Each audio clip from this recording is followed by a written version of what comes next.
কিভাবে বুঝবো যে তিনি আমাদেরকে পছন্দ করেন, ভালোবাসেন? এটা বোঝার কিছু সিস্টেম আছে। এক নম্বর সিস্টেম হচ্ছে আপনি জাস্ট দেখুন যে আপনি নিজেকে কোন কাজে ব্যস্ত রেখেছেন। আপনি আপনাকে কোন কাজে ব্যস্ত রেখেছেন, আপনার লাইফস্টাইলের দিকে তাকান, লুক অ্যাট ইউর লাইফস্টাইল, আপনি নিজেই বুঝে যাবেন। আপনি যদি দেখেন যে না, আপনার ভালো ভালো কাজে আপনার ব্যস্ততা, আপনার এঙ্গেজমেন্ট ভালো লোকদের সাথে, আপনার সার্কেলটা ভেরি গুড সার্কেল, ভালো কাজে আপনার মন টানে, আপনি ভালো কাজ করেন, যদি আপনার কার্যক্রম এরকম হয়, তাহলে বুঝে নেবেন আল্লাহ তাআলা আপনাদেরকে ভালোবাসেন। আলহামদুলিল্লাহ।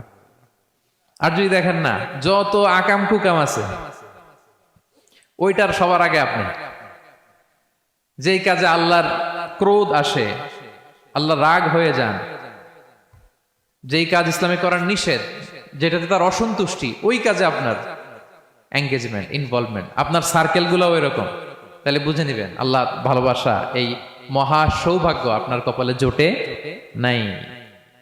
তাহলে এটা হচ্ছে একটা সিস্টেম। আল্লাহ আপনাকে ভালোবাসেন কিনা এভাবে বুঝবেন যে আপনি নিজেকে কোন কাজে ব্যস্ত রেখেছেন, একটু দেখুন, আপনি মিলাতে পারবেন। দুই নাম্বার পদ্ধতি হচ্ছে এটা বোঝার যে তিনি আমাকে ভালোবাসেন কিনা, সেটা হচ্ছে পৃথিবীবাসী আপনাকে ভালোবাসে কিনা, এটা একটু দেখেন। এই পৃথিবীর ভালো মানুষগুলোর কাছে আপনার একটা গ্রহণযোগ্যতা আছে কিনা, এটা দেখেন। এটা দেখলে আপনি বুঝতে পারবেন। সহিহ মুসলিমের একটা ছোট্ট হাদিস শেয়ার করি। রাসূল সাল্লাল্লাহু আলাইহি ওয়াসাল্লাম বলেছেন যে ইন্নাল্লাহা ইযা আহাব্বা আবদান দাআ জিবরিল ফাকালা ইন্নী উহিব্বু ফুলানান ফাআহিব্বা। আল্লাহ তাআলা যখন কোনো বান্দাকে ভালোবাসে, তখন তিনি জিবরাইলকে ডেকে বলেন, হে জিবরাইল, আমি আমার এই বান্দাকে ভালোবাসি, তুমিও তারে ভালোবাসো।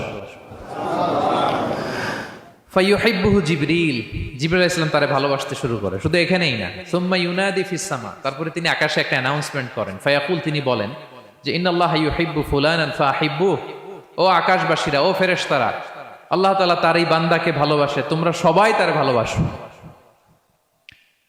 তখন ফায়ুহিব্বুহু আহলুস সামা, গোটা আকাশবাসী তারে ভালোবাসতে শুরু করে, মানে ফেরেশতারা। তো আল্লাহ তাআলা এবং সকল ফেরেশতারা যখন তাকে ভালোবাসতে শুরু করে, রাসূল সাল্লাল্লাহু আলাইহি ওয়াসাল্লাম বললেন সুম্মা ইউদাউ লাহুল কবুলু ফিল আরদ, তখন